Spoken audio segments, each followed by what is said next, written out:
Okay, yes. Hello. Welcome, everyone. Welcome to the Women's Day special, Gender Equality in the Salesforce Ecosystem LinkedIn Live. And I'm your host, Piyusha. I'm super excited to have you here with us. I'm excited about all the amazing conversations that we're going to have today with our amazing speakers. Now, before we begin the session, let me remind you of one thing, actually, two things. The session will be recorded, so you can revisit the session on your YouTube channel. And if you're facing any issues like difficulty loading the session, click on the event link and refresh the page. So on the occasion of International Women's Day, I would like to wish all of you a very happy Women's Day. This year's theme is Break the Bias, and following this year's theme, we have organized an extraordinary panel today with three amazing and inspiring leaders in the Salesforce ecosystem. Our speakers have been a part of the Salesforce ecosystem for a very long time. They love helping the community, supporting new talent. So today we have with us Shannon, President of Cloud Adoption Solution and Sales Productivity Expert. Money, who will be joining us shortly. She's running a bit late. She's the founder and CEO of Apphienz. She's also a cloud technology expert and women in tech leader. We have Vicki Mortiz-Henry. She's 13X certified Salesforce solution consultant and a certified instructor. Hi all, welcome to today's LinkedIn Live, and thank you so much for joining us. First of all, happy Women's Day. Happy Women's Day. Happy Women's Day to everybody. Thanks for having us. Well, our pleasure. Okay. So I think our audience would like to know a bit more about your experiences, your journey. So let's start with Shannon. Please share your journey of how you became a part of the Salesforce community and yes, a bit about your experience as well. Oh, thank you so much. And thanks for having us. We're so excited to be here today. I, like so many other people, fell into Salesforce by accident. It was around 2009. I was working in sales operations and became heavily dependent on Salesforce, obviously, for its ability to provide data-driven knowledge and data-driven actions. And we had somebody that left the company, and my boss said, "You own Salesforce now." And I said, "Oh, egads." I'll see what I can do with it. And I quickly fell in love with the whole concept of using Salesforce as a central source of truth and a way to really help globalize our sales process, right? So Salesforce was just an incredible place for us to come together regardless of where we sat. And it has just been bonkers from there. I just love everything about Salesforce and the Salesforce Ohana. So I'm really pleased to be joining everybody today. Oh, wow, that's fantastic. But it's quite an amazing journey, you know. So you're working as a salesperson and all of a sudden you have this major responsibility and now you have to take charge. But it's also when you love the thing which you're working on. So it worked out well at the end. Yes, it definitely did work out well at the end. And I think one of the things that is so great about Salesforce, and probably the reason we all love it so much, is it's so elastic and it can do all of the things that we want it to do. And you never stop learning. There's nobody that knows everything about Salesforce. And I think that's one of the things that's so incredible about it, is that we get to constantly exercise our brains, which is a really fun thing. Yes, absolutely. And this is something, you know, the community sense and the sense of learning new things with Salesforce. It's really amazing. Okay, so we have Money with us now. Money, moving on to Money. Money, you have been in the Salesforce ecosystem for over 2 decades, and our audience would love to know about your experience and within Salesforce and how you have been navigating your way forward. Absolutely. Hi, everyone. Good morning day, and wish you all a very happy Women's Day. So glad to be here.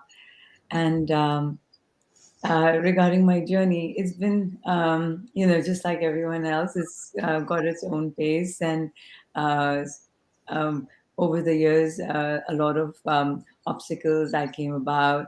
In the starting, I did face a lot of like the gender differences that were always counted. my name is a guy's name. So that was like my very first blow to me right after I graduated from school. And I got rejected in an interview because of my name. And I was like really upset. And I thought it was a cool name. And so what is a guy's name? And it's nice to have a unisex name. And they're really popular. But I lost my first job because of that. And following that, like multiple others. And once I had my kids, like I had a male boss, and he would always just keep, uh, you know, um, beating on me that you need to do more. You need to do more. I'm like, yeah, I'm trying to.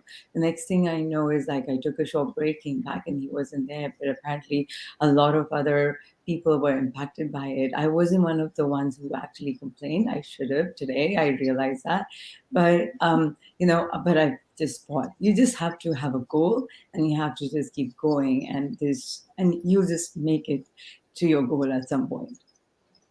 Yeah, I think, resilience is a character which everybody needs to have, because if you give up at the first instance, you're not going to go too far. So, yeah, obviously your journey is really inspiring, and I'm pretty sure our audience can learn a thing or two from your journey. Thank you. Yeah, like you said, resilient. I just never gave up. So it's like, if but it's just not always the other sex. It's like the same sex too. Like another woman. I have had so many women bosses in my journey, but some of them have been just so influential that I would love to be them. And some of them actually broke my heart, and which was really sad. One of the last ones I had was like, she had worked really hard to get where she was, and she climbed the ladder, the corporate ladder, made it to a senior director of IT services in a big company. Done really well. Very proud of her. But then she expected every woman to climb the ladder the same hard way that she did. I'm like, why? Like, can't you just lend a hand and make it easier? We don't have to like have a tough journey where you're giving up your life, you're giving up your kids, your family. We live, we don't live to work, right? So True. yeah, so we have to learn to maintain a balance. And since we as women are such amazing task, we can do multitasking so well. I agree, but then there's the poor, something does have to give. And my question always is why? So if we can all just be there for each other, cheer each other, we can all make it happen together. And if we focus on, the positives, the good qualities that the other person brings to the table, then it's just easier to have that person flourish and really do well, rather than just like nagging them and putting them down constantly. It's like, because my journey was hard and yours should be too. And, so that one was really tough. But overall, when women come forward and support each other and be each other's cheerleaders, we all just like together hold each other's hands and excel, which makes it so beautiful. Yes, absolutely. It's really important, and I guess the pandemic has taught us a lot of lessons in this direction as well, that you don't live to work. You have to focus on yourself and your own mental health. And even the employers, they need to focus on employee health, because everybody was working from home. And so cannot just call them pretty late or ask them to work till late night. So it's a constant, back and forth. A lot of things have changed. So I'm hoping that, things might improve in future. And that's why we're here, to change the narrative and bring a massive change in the world. Yes, absolutely. Yeah. Okay. And all of us should just hold each other's hand and cheer each other on. Absolutely. Yes. Okay, moving on to Vicki. Vicki, we had a chance to interact with you in one of our previous lives, but we would love to hear your story once more. Yeah, absolutely. So kind of like Shannon, I came from a different background. I wasn't Salesforce always. So I started university as a bio major. I managed to work my way into French and English teaching online, and then very much so the accidental admin. So we were using Salesforce not particularly well And a couple of us wanted to make improvements to make things easier for all of our teacher management. So we started to look into it, learn communities. I mean, it was still communities back in the time, not Experience Cloud anymore. But yeah, we kind of fell into it. And then I got into workforce development alongside Supermoms for a while. And now I'm a certified instructor. So I get to deliver classes to people. I was just on one earlier today doing a Trailhead Live session for Marketing Cloud. And yeah, I see some people actually on here who are on there early. So they're getting tired of me talking at this point. And I do the consultancy work. And one of the things that I've absolutely loved is being able to support other moms, other women.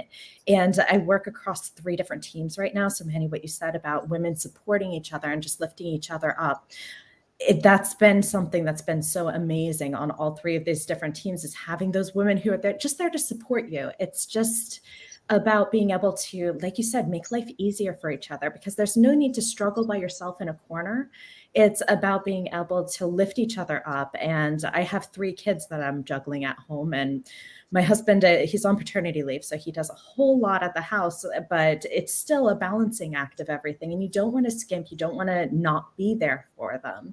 So it's all about making everything work together. And that's when I'd say I feel the most balanced as well, is just when you have all of those different sections of your life that you're filling each one of those different cups, whether it's like your Salesforce cup and learning new things, or whether it is at home with your family and kids on the weekends and stuff like that. So. Yeah, absolutely. You know, having a balance in your life is really important. And as people are saying, you are a superstar. Thanks. All right. So before we move on, and after learning our amazing speakers' journey, please give our speakers a huge shout out and tell us in the comments section where you're joining us from. Okay, so let's begin the session. And my first question is from Shannon. So since you are running your own consultancy for quite some time, we want to know what has been the biggest barrier while growing your business, and how has the pandemic affected the business? And being a female entrepreneur has affected the business as well. It's interesting because we see so many Fortune 1000 companies that are not led by women. We see so many lending agencies, VCs, PEs who are not lending to women, who are not looking for women-owned businesses. And one of the things that I think we continue to do as female entrepreneurs or female business leaders is to look to say, how can we continue to open those spaces up? So when we think about trailblazers, we're truly trying to blaze some trails to say, as a woman, yes, you can start your own business if you want to, and your road may be a little bit more difficult, but these are things that I've learned along the way. And there are so many incredible people out there trying to help women start businesses, because there is academic research out there that shows businesses that are owned by women perform better financially. Businesses that are owned by women perform better in terms of employee engagement. And so I think one of the things that we've had to be really thoughtful and appropriate about during the pandemic is no longer saying, is there a work-life balance? Because there isn't necessarily such a thing as work-life balance, right? We're all of these different creatures. You know, we're women, we're friends, we're mothers, we're daughters, we're aunts. And so we've got all of these things that we're trying to integrate into what we're doing. And so I think what the pandemic introduced for us was the ability to say, how do we quickly help you move your entire business online? How do we automate processes for you? How do we find areas where there could be human error and make them better? And at the same time, internally saying, how do we take care of our employees' mental health? And I think women have really shined during the pandemic because we've been doing this for the past 25 years anyway in the workforce. And when Mani was talking about, you know, having these, the generation of women before us who were like, hey, it was hard for me, so it needs to be hard for you too, so you can learn the same lessons I did. I think we've really opened ourselves up to say, we have to think about work-life integration for all of the people that we work with. So thinking about their mental health, making sure that they're taking breaks, thinking about the projects that they're on, and if they're really using their best, their best experiences. And I think that's one of the things that we've been able to really turn around during the pandemic and focus on, that has been an unexpected silver lining. Yeah, absolutely. The pandemic has changed a lot of different things, and it has opened so many doors, especially for women, I'll say, because previously it was difficult to juggle the family life, the work life, and everything all together. Now, with everyone working from home, it's still a struggle, but now both the partners are working from home. It's a bit easier for everyone to manage the workload and help around the household chores and everything. So I guess this has actually changed a lot of things in the day-to-day lives, and now and it's a positive change, I'll say. I think so too. And I think one of the things that I think about a lot is how we're missing out on shared experiences. And our friend Mike Gerholt, one of the things that he says is bring your babies on the call, let your dogs bark, right? Because that's giving us a shared experience, because we're no longer going out for drinks after an event, or, doing field trips together, because, for 2 whole years, we were sort of all homebound. And so I think our concept of shared experiences has changed. And, all of us have been attending different user group meetings, community group meetings in different cities. I've met loads more people in the past 2 years than I did before. It's a different method, right? You're not in front of them sort of sharing coffee, but instead you're behind a screen learning, new things about different people. And for me, I think that's an exceptional opportunity, and something that I hope continues as we return to the office. Yeah, I actually absolutely agree with you on this. And I have a similar experience as well. So when I was feeling lonely during the pandemic, I joined the sisters group, and they do Thursday coffee, and people from all over the world, especially females, they join in, and it's an amazing group. They just share their stories, what's happening in their life. And so even though it's not like meeting somebody in person, but still you're learning so much more just by meeting virtually. So a lot of new doors have been opened during the pandemic. I love it. Well, okay. Things I can say. Yeah, I would like to actually get Vicki and Money, your opinion on this as well. What do you think? Yeah, I've been working virtually actually for the past 11 years. So virtual and remote working isn't anything new for me. I was teaching online, and most of my students were in South America. So I was joining from France, very much so, with the remote workspace. So that wasn't anything new, but I did see a shift in mindset when everybody started to work remotely, because I would get people coming up to me and saying, well, how do you work? Because you've never met one of your colleagues. All of my colleagues were in the US, in Central South America. And the first time that I actually met a colleague was after I had already left that position. So we had been working together for 8 years before we actually met in person. So it definitely is something that works and has worked for a while. But I would say that some of the changes is the whole team coming online and not being used to that in that virtual workspace, and then it all of a sudden being pushed onto you.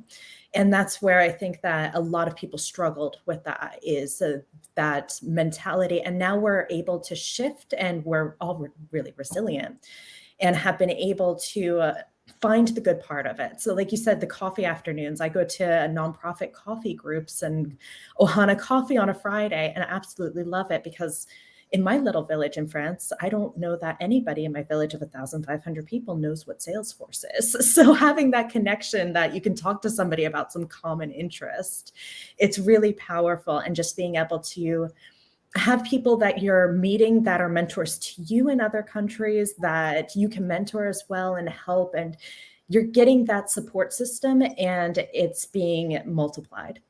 So it's really great seeing the support network that's kind of grown out of all of these different meetings, and coming across the same people all the time, just saying, oh, hey, I know you. I saw you on a call the last time, even if it's just a name on the chat, but you start to build up this rapport, and it's been really great to see that part of it. Yeah, absolutely. And I again, I agree with you on the point that, a lot of people have changed their mindset now, because earlier when people were working from home, they were like, oh, how do you do that? Is that even possible? And now that everyone was working from home, it's pretty easy to, just imagine, okay, yeah, everyone is working and this is how things are going to work out. So yeah, Oh, it's yeah. different now. I'd be paranoid if my kids came up behind me before on a call, because then you were getting already that mindset of, oh, you're working from home, so you must not be doing anything almost. And then that's what some people would say. It's like, oh, are you just like watching TV in the background or something? I'm like, no, I'm actually working and can get more done at home than I can in an office, because I'm just hyper focused on it. And before, when my kids would come behind, I'd almost have that guilty feeling, where right now, if they come behind, they just come and say hi and then they go off. It's kind of just all part of the mix right now. Yeah, absolutely. Okay, so Money, since you also founded a company that is now a successful business, did your gender ever come in the way while you were building your business, and how did you overcome those challenges? Um, Actually, I started this company just before COVID hit, so it actually worked in my favor. Just like Vicki and Shannon mentioned, how COVID's kind of been working in our favor, and being online, and everyone was already online. So the one big fear that I had was like, where do I actually set up a business? Do I need to have a facility? I would need extra investment to go ahead and pay for real estate leases, etc. All of that just went away. So, and then the other thing that I absolutely really enjoyed about this whole, working through the pandemic and business, building my business, was that I could actually go in and tap onto resources, not worrying about where the geography of the location of the resource was. It actually opened up it became boundaryless. So if I'm in San Diego, California, I can go work with someone on my team wherever they are, as long as we can like make time to communicate and connect and talk over the issues. You're doing great. And I think that was amazing. And also when I was opening up my branch office in India, and the headquarters is actually in Mumbai, but it didn't, limit us to just people in Mumbai. I was able to like get people all across and not worry about like having an office manager, facility manager, everything. Everyone's working from home. Everyone's being more productive than they actually would have been coming to work, including myself, rather than spending my time waking up. What am I going to wear? How am what? Um, how do I like balance my morning, trying to get the kids ready, get ready myself, the breakfast, etc., and attend my meetings? Like it's so much easier to like we can all just manage our schedules and roll in and join a meeting if I have to be on call, and it's fine to have like being if I have to make breakfast and everyone's like in sync, rather than wondering like how can you manage to do those laundry and cooking and take care of everything. Actually, pandemic has proved over and over again in multiple different industries that people have been way more productive, costs have been way lesser. So yes, this is a way to go, because all those years of me like arguing with my bosses that I'm on Salesforce, I'm on cloud anyways. I don't have to be at work to like connect to anything except for like me chit chatting and actually getting lunch and having those collaborative meetings, which are always awesome, the face to face. But you cannot take the fact that when you're more relaxed, you're a lot more productive, because you are able to align your day in a way that is actually more fruitful for you as an individual, and you can design it rather than be designed around other things.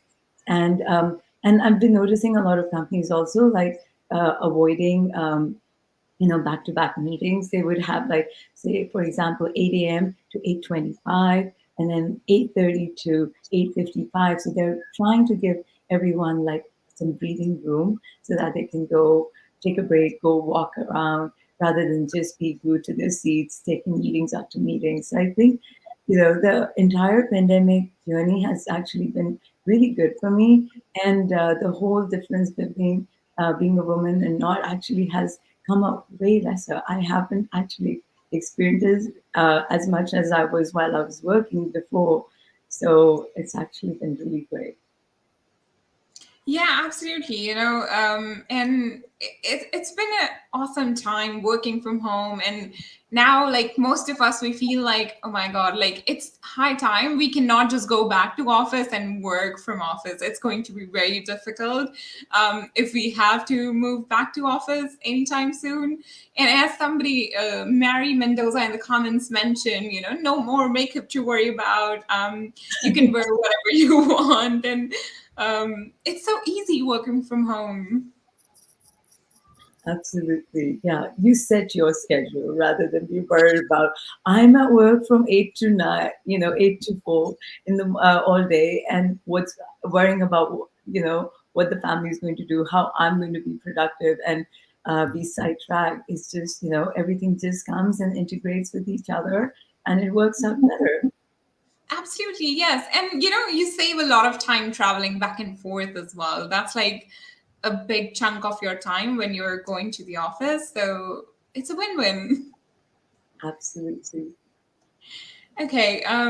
So obviously running a business and working in a company comes with its own challenges and a fair share of struggles. So my next question is for you, Vicki. What, according to you, is the most prevalent issue going around in terms of gender equality? If possible, can you give an example and how we can change it? Absolutely. So I've been thinking about this and trying to come up with just one answer, and I think I'm going to have to cheat and go with two. And it has been the flexibility and being a mom. Like we said, we've been juggling things and just having that flexibility to say, actually, I'm going to do what works best for me. So it may be that I finish up early from work one day to go pick up the kids, like I did today. I managed to go off and pick up my kids after a session and then come back on for the session tonight. And it was just feeding my baby a bottle downstairs. So you manage to like juggle everything and then maybe make up some time in the evenings or something like that. I don't do that all the time, but maybe an evening a week. And just having that flexibility so that it's your choice. And not all companies and not all businesses offer that flexibility. Sometimes it's, even if you're working from home, you're expected to do 9 to 5. And if everybody else does it, you just have that expectation on you, or working later in the evenings, or working until, even if it's like 6:30, my kids eat super early. That's cutting into dinner time for us. So it's just about having that flexibility.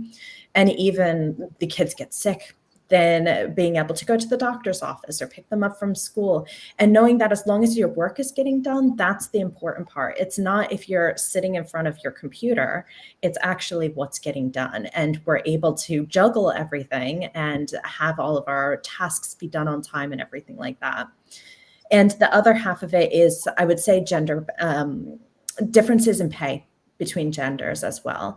And that's a huge one that I know we see over and over again. And there's been some really pertinent conversations on Twitter where I see people sharing their pay and everything like that as male allies, even just to open up that conversation, because sometimes we don't even realize that that's happening in an organization. So it's not something that culturally we discuss very often. And it may be different in different countries, but as a general rule, we don't really discuss pay and what's going on in the companies. So being able to open up that conversation and say, okay, well, this is what I'm getting paid for doing the same work, and having that conversation and being able to even raise each other up. Because I feel like as women, we're always pulling ourselves back a little bit, and we're not as confident to say, actually, I want this level of pay. It's almost, we don't have necessarily always have the confidence to put ourselves forward for that. So it's having those types of discussions. It just opens up the conversation and opens up our eyes to some things, like the level of pay that you should be coming in at, or something along those lines. I know it's always a very uncomfortable discussion that I'm not always the best person for it. So I've seen a lot of other people supporting each other. And that's just a huge issue that I feel like once we start to tackle that, that does help to break the bias. Yeah, I actually absolutely agree with you on this. And this is a massive issue we have around the globe. And it's not just country specific or anything. I was actually reading a report recently, and I'll actually circle back to Shannon with this question because, this is a serious issue and we need to actually talk about it, because most of the time in all these different companies, everybody's like, oh, do not disclose your pay. It's against the company rules and all that. So they just don't want you to disclose your pay so that you never know like how much your male counterpart is earning. So there's a huge difference between what males and females are earning. And so again, I want to circle back to Shannon now. So I have, as I mentioned, I've recently read an article by the Global Citizen, which stated that globally, women earn 68% of what men do for the same work on an average, which is almost like if a man is getting paid $1 for the same work, a woman will get just 68 cents. So there's a massive difference. So what are your views on the gender pay gap, and have you ever faced it yourself? And also, like, how can we make it equal? The gender pay gap, I think, goes back, if we dig just a little bit deeper into the sort of causality, we see, again, there's academic research that shows if a job asks for 5 things in order to be a successful applicant, a man will see one of them and say, oh, I'm qualified for this job. And a woman will say, I need to tick all 5 boxes before I can consider myself to be qualified for this job. And so there is something that goes all the way back to childhood where, boys will be boys, boys run around, they're aggressive, they're loud, and that's okay. But girls are supposed to be nice, and they're supposed to sit with their knees together and pay attention and listen. And so there are these sort of microaggressions that build up throughout our entire lives that we've come to accept, that we've internalized, that you see even, I think, anybody that's become a mother, nobody ever asked my husband, how do you do it? However do you be a working father? Nobody ever asked him that. And a lot of people asked me that. How are you a working mother managing global teams? And I think a lot of times what we have to do is not only open our ears, but feel like it's acceptable for us to open our mouths, because men in similar positions would do the same thing. And so whether it's about our ability to be considered for promotion, just because I'm a mom doesn't mean I can't travel, right? So please don't assume that about me. Or just because I'm a woman doesn't mean that it's acceptable to me to be paid less than male counterparts. And so I think us becoming brave and bold, and Twitter definitely has helped. I think I agree with Vicki. I've seen a lot of people on Twitter say it's time for us to be transparent. And I applaud all of the allies out there who are saying, let us help you understand what you're truly worth. One, from understanding what you bring to the table in terms of experience and education and the ability to tackle this job, to sort of give us what we need to say, yes, you're qualified for this. Yes, you should apply for this promotion. Yes, raise your hand and ask for that raise. And for us to continue to attack this head on, even when it is uncomfortable. That's our challenge, I think, is to continue to say, I'm going to make myself a little uncomfortable, because not only is it better for me right now, it's better for the next generation of women coming behind us. And I think it's critical for us to leave the campsite cleaner than we found it. Yes, absolutely. And, this is how we need to actually lead this so that we can see the change in maybe in our lifetime. And also, something which you mentioned earlier was people always ask working mothers that how are you juggling your personal life and your work life? And nobody asks a father like, oh, how are you doing this? They're like, oh, he's a very supportive father because he's just helping with the kids. Or even like with simple terms, like people are using female CEOs or women entrepreneurs. Why are you using all these terms? You can just say entrepreneurs. Like for male entrepreneurs, nobody writes male entrepreneur. But with females, people will add this chapter, female entrepreneurs.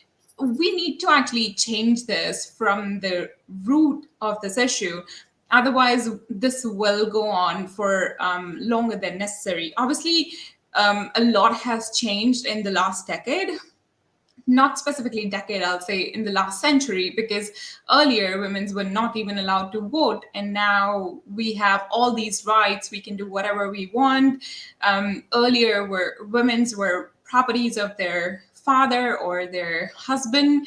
Now we're free citizen. We can do whatever we want. So there's like a lot of changes are happening, but still it's a long way to go. So we need to start the change from our household. We need to change the way we are shaping up our kids, rather than just telling your girls to be submissive and acceptable of whatever the social norms are. We need to, break the cycle, implement the change in our household, and that's how we can probably see the change in future. I totally agree with that, and I think we've got the ability to do it, but we have to be brave. I was 17 weeks pregnant before I told my boss, who's a very kind, considerate family man. He's got 5 kids himself. I didn't tell him until I was 17 weeks pregnant because I was so afraid that those measly 12 weeks that I was going to take out of the office would be a terrible thing for my career and my team. And so I think having these discussions and opening the forum to let the people who are, beside us or behind us know, please don't be afraid of these things, because if your boss tells you it's unacceptable that you're starting a family, that's probably not the right place for you to work. Mm-hmm. Yeah, absolutely. I totally agree with you. Analyzing different situations as well, because I know that on my side personally, my husband took 6 months paternity leave with my first, a year with my second, and now he's on 3 years with my third. So he's the one who's taking time off of work to let me continue to grow my career and to help people along in Salesforce. And just having those conversations, and I have 2 girls and a boy. So having my 2 girls be able to have that conversation of, this is normal. Papa comes home and he takes care of the baby during the day. He changes the diapers. I may change a diaper on a lunch break, but it's still mostly going on to him during the day. He does school pickups and all of that stuff. And just letting them have that conversation and almost normalizing that situation as well. Because when he first took off work, my oldest is 8 years old now. So it was about 8 years ago. And he got a lot of bias and pushback of, oh, you're doing that? You're taking time off? You're just going to be able to go out, ride your bike all the time, or you're babysitting. That's like the worst one, is babysitting. But it's about like normalizing those conversations and even people's views of that situation, because he goes to the grocery store with a baby strapped to him in the front and has people going, oh, let me help you with your cart. Let me put things in your car. He had somebody walk out to his car with him because he had a 6-month baby strapped to him. I went in at 9 months pregnant and never had anybody do that for me. So it's about having these types of conversations and just normalizing those scenarios a little bit more so that there's equality in the reactions to those, because it's pretty much, I'd say go a step further and say it's not the same thing carrying a 6-month baby strapped to your chest and a 9-month baby in your belly. Like, those are 2 different things there. And it's just, I think that the more we talk about those situations and see them happening, that normalization, I hope, will come alongside with it. Yeah, no, absolutely.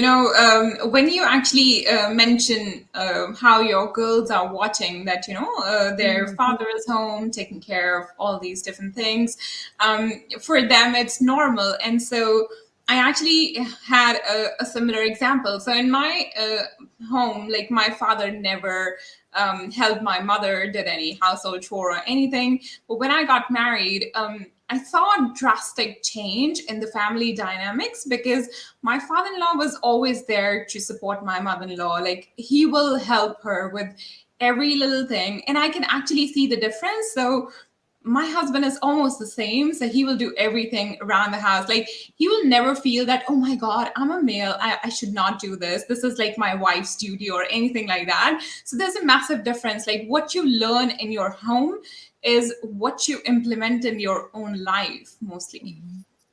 It reflects back into the workplace, like those same mentalities. Subconsciously, we're reflecting all of that back into the workplace. So I agree completely. Once you start to change things at home, that's going to be carried over into wherever else you're going. Yes, absolutely. Yeah, Mani, we would like to know your point of view as well. I was just going to say that's why it's always said, right? Change begins at home. Change begins with yourself. If you can start doing these little changes at home, when we have like boys and girls, and we just don't say that, oh, you're not supposed to do this or you're not supposed to do that as a boy or a girl, and and that's where we're setting the precedence. It helps us change our mentality because we have grown up in this uh, environment, and we are trying to raise those um, setting building blocks of ours too, like for me at least, and make those changes and make sure that our kids are not like that. And it's awesome, Vicki, that your husband's like totally hands-on, and mine was too. And it's just great that it's an equal partnership, and if it can happen at home, it can happen everywhere else. And just like, I think it was like last month where the women's soccer team actually ended up winning the lawsuit of like the big change in the pay gap, and they actually won it. We were like, I was just so proud of it. And my son is a big soccer player. He's little, but he's crazy about soccer. And we actually had a huge argument at home that, why should there be a discrimination in pay? Because there are a lot more people who actually watch men's soccer compared to women. And that's why there should be a pay difference. But then I did all the research and came up with the figures that not around the world, but at least in the US, women's soccer actually made a lot more money than men's soccer, and their pay difference was higher. They even got money to lose a game, $1,000 per person on the team to lose a game, and it's like, why? If they but if the strength is different, that's fine. It's a different game, but you're making a lot more money, so it should be the same pay too. So that was like a huge win, and it was awesome. And I was so happy that actually I could at least start with talking to my son and helping him change his viewpoint about the whole thing. I still have to go and work on the NBA and the WNBA, but that'll come. Yeah, no, it's just a step forward. Seeing these kind of stats and figures, it's always refreshing to see these kind of changes. Yeah, and you're so right. The more we talk about it, the better it gets.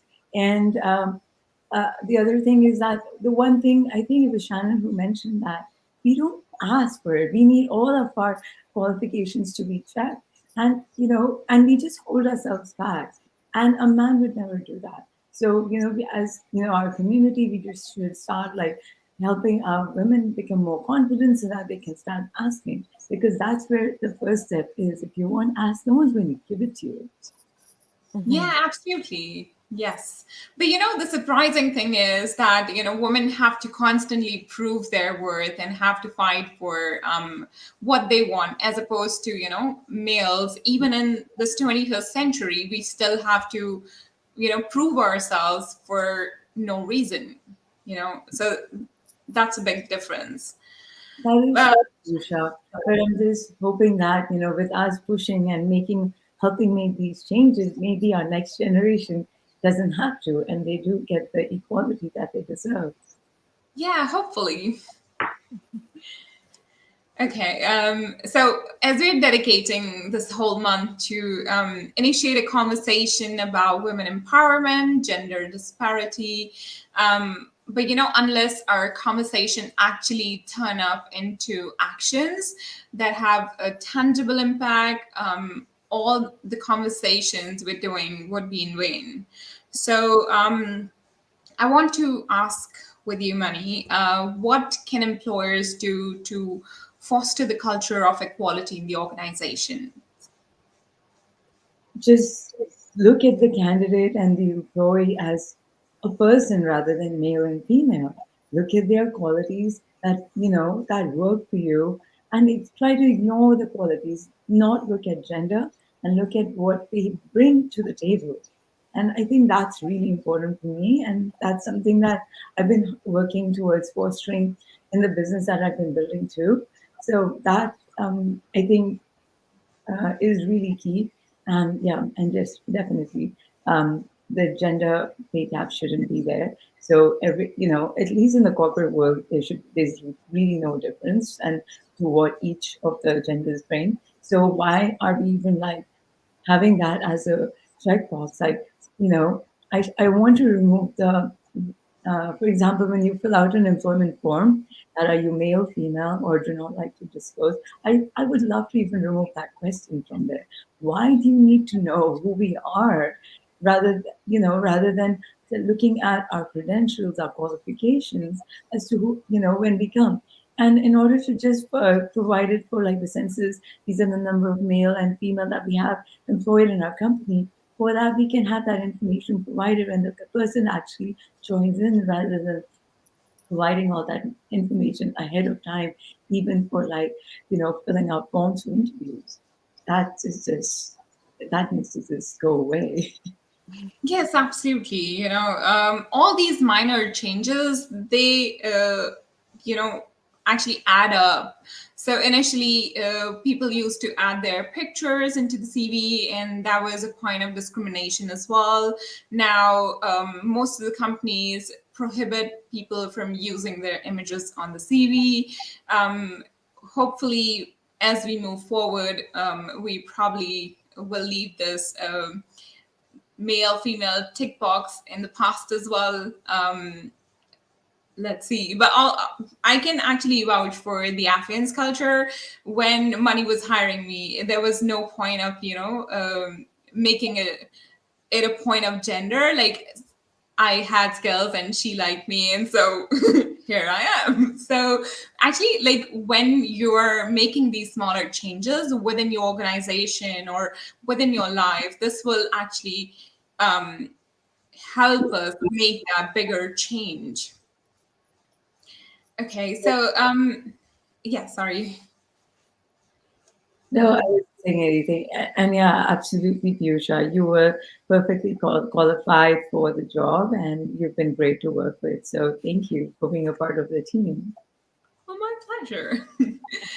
Okay, so as we were talking about, we mostly presume that women are not meant for the field of tech, but so many wonderful women have proved that otherwise or wrong, including all of you, obviously. But there are still a considerable amount of disparity when it comes to the world of tech. So I want to ask you, Vicki, what can companies do to attract more females into the world of tech? Yeah, so I think providing the flexibility and just the transparency in a company is really important, because if you see that there's transparency around other issues and other topics, even around pay, like we were talking about before, or around flexibility, then that shows that that's going to carry over to other areas as well. So just having that support, and also seeing other women in the company who have made it to the top, having women on the exec team that you can see that going into a company, you'll have mentors all around you, and it's having that support network there. Because as we've said before, women in general, and like I said, myself included, we're not necessarily the best at putting ourselves forward for things, or we're always kind of second guessing ourselves because, like Shannon said, that's been ingrained in us for so long. So it's almost easier having somebody else who's there as a mentor, or even just a fellow support, and having that peer support there who can say to you, actually go for that job, because you do qualify for 3 out of the 5 bullet points on that job resume. So you are qualified to go for it. Go ahead and put your name in the hat.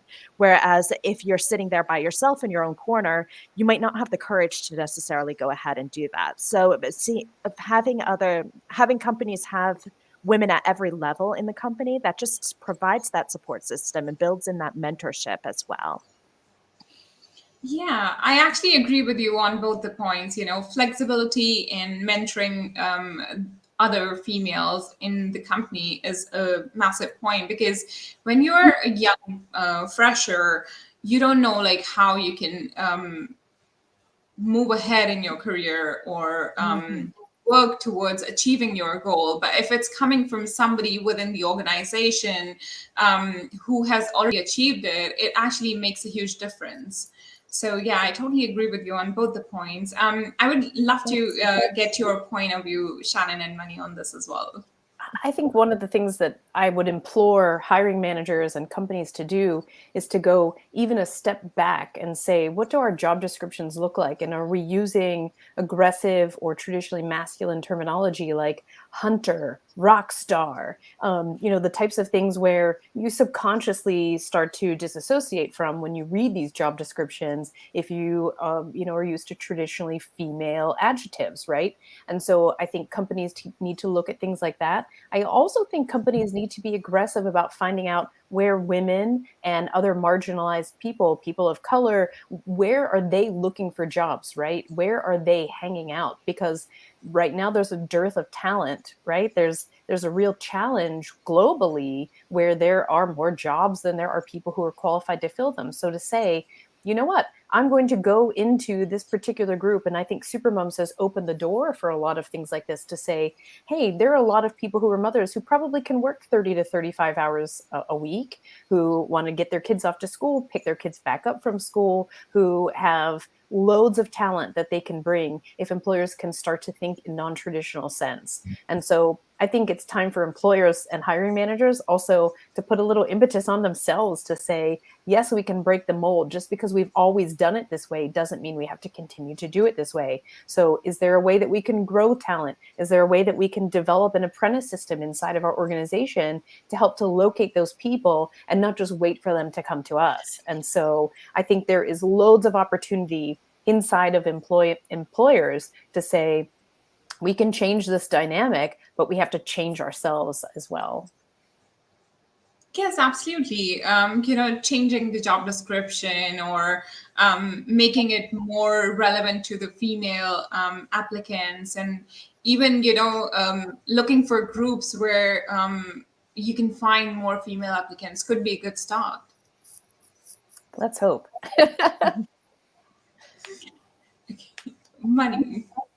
Yeah, I like that. I didn't think about that, but it makes sense, Shannon, to actually start with the job descriptions and make it more like gender averse, that, it's actually a job description and it doesn't really have to appeal to a certain specific, gender.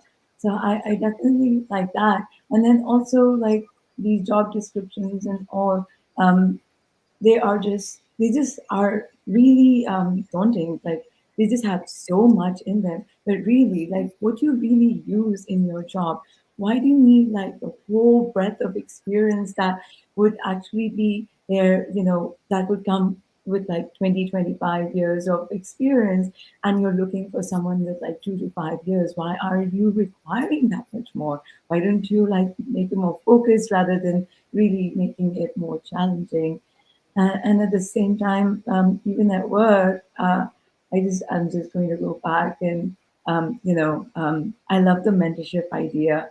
In fact, just recently, a friend of mine got this huge promotion to become like um, in her company that she worked for, and her boss was like constantly insisting that she take the promotion, and was like coming in and like presenting it to her, and she was the one who was nervous. It's like, no, I don't think I should take it. And to the point that when she refused the first one around, he came back and offered her a new role. He's like, you are brilliant. Why aren't you taking the promotion? She's like, I don't have more time to work. I can only put in 40 hours a week. And he's like, you're brilliant. You can do it. And you don't even need to put in 40 hours. Whatever works, you can just put that. And I'm just so happy with your performance that, I really want you to take the promotion and take charge. And she finally ended up taking that. And I thought it was such a good story. First coming, she gets the promotion. Secondly, it was the other gender really seeing her qualities and how good she is, rather than, she's being a female. And like all the other males at the company were left behind because she was actually really good at what she did, and she actually got awarded the promotion. So like more people like that who can actually focus on the qualities that people bring and actually have the positive impact and the change. And it's fun to have a female manager, even if you're male. you may get to learn some good skills and multitasking. And there's no such thing that you can't work for a woman.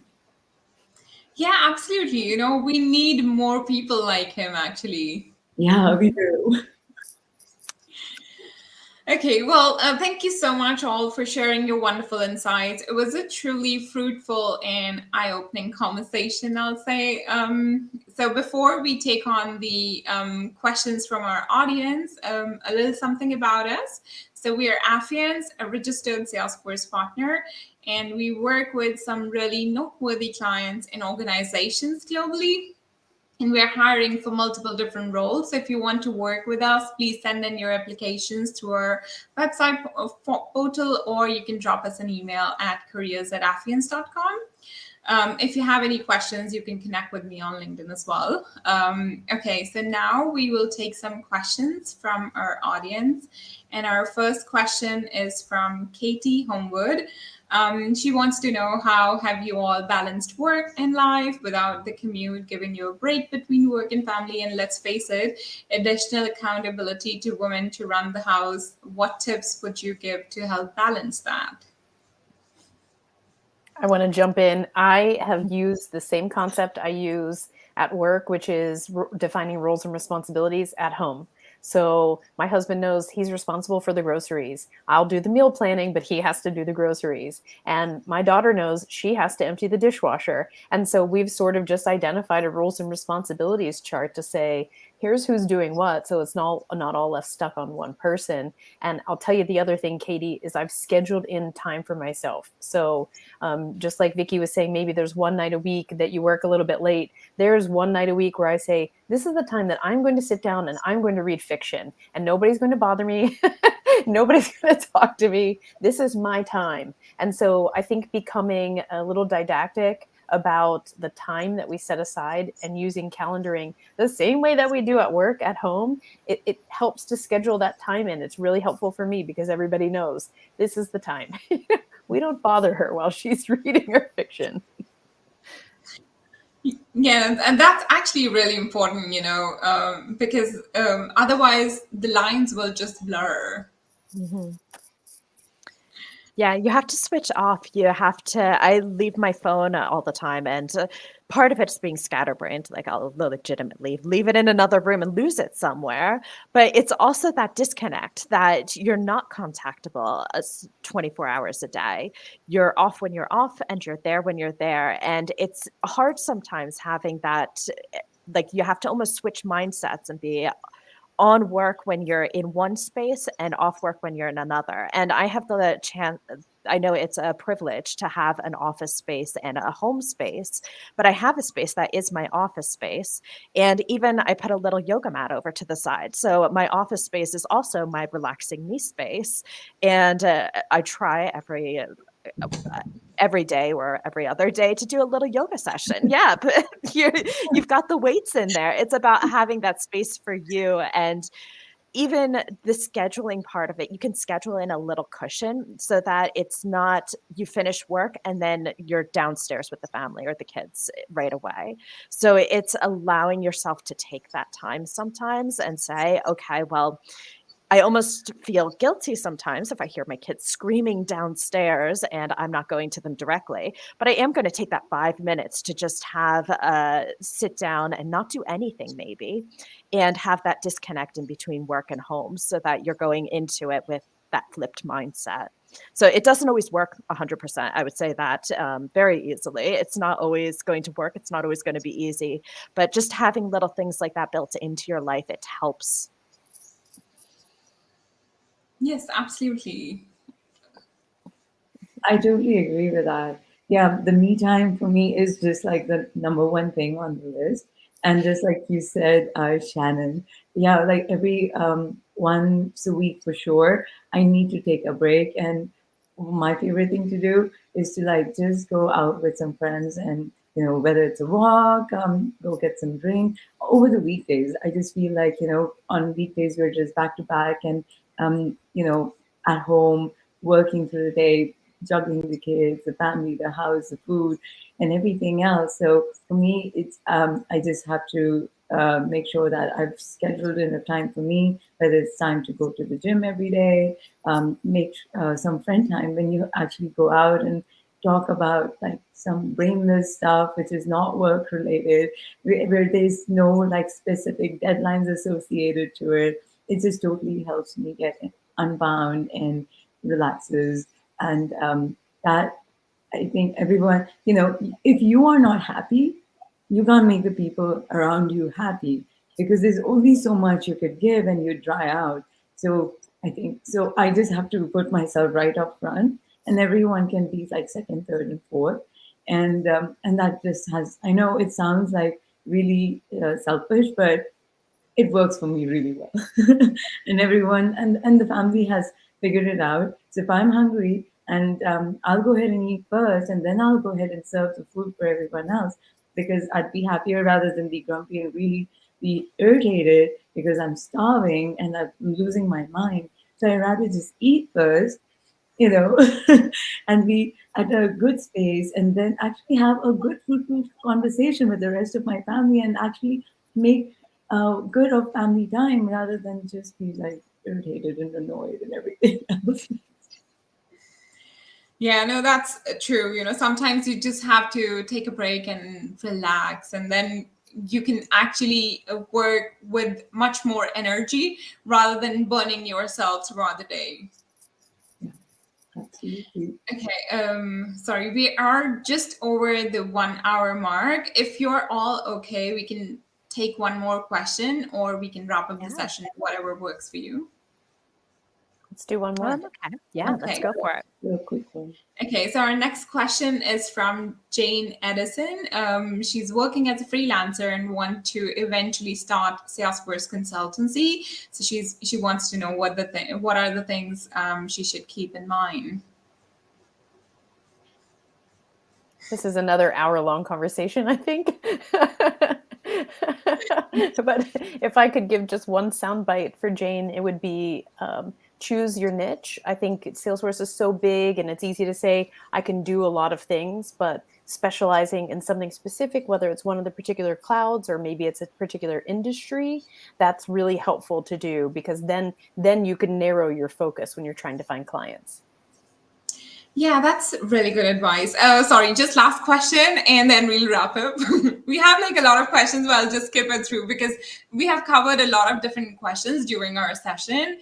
So this is like the last one. What is your favorite motivation, whether it be a podcast or inspirational quote, something that boosts you?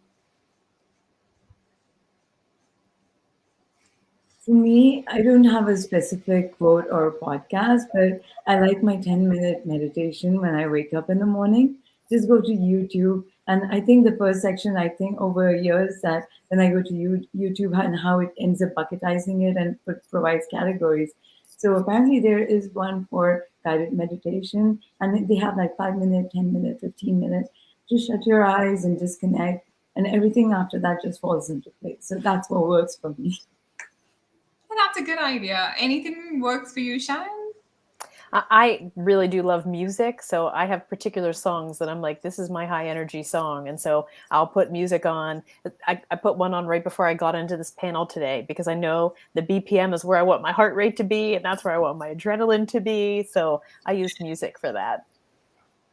Vicki?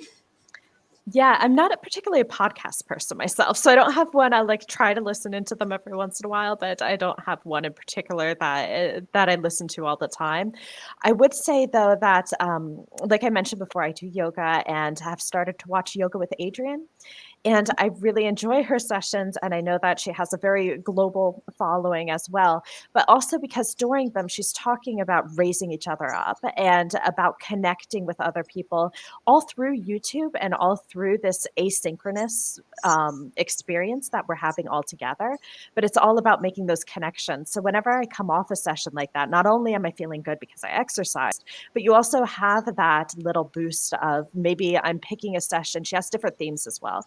So maybe I'm picking a session because I'm in a certain mood, and that's just the right kind of message to get to you at that point in time. So that would be one of my inspirational sessions, not in any way work related, but it just gives you that little boost. Yeah, absolutely. Meditation, yoga, music, all of these actually boost you in general. But if you're specifically looking for a podcast, I will share one of my favorites. So I really get a lot of inspiration and motivation from this. Stephen Barlett podcast, he does Diary of the CEO. Um, the podcasts are awesome. He has like amazing guests from around the world on the podcast. You can find it on YouTube and on Apple Podcasts as well. Whatever works for you, you can give it a try. Okay, so we will just wrap up our session for today. So that's it for today. Thank you so much, everyone, for joining us. It was such an engaging and enriching experience, learning about our wonderful speakers' experience and how we can actually make the change in this world. I'm sure our audiences enjoyed it as much as we did. So our next session is really special as we have Dominic, the Vice President, Executive Creative Director of Trailblazer Ecosystem with us. So don't forget to RSVP for the event. Also to know more about our upcoming events, follow us on all of our social media platforms, and don't forget to like, share, and subscribe our YouTube channel. Also, please follow all these amazing women on their LinkedIn and Twitter handles to know more interesting information. We look forward to seeing you next Tuesday, March 15th. Thank you so much, all three of you, for joining us today and taking out time from your busy schedule. Thanks for having us. Thanks. So much fun. All right, then. Until next Tuesday, stay tuned and have a productive week ahead, everyone. Thank you so much once again.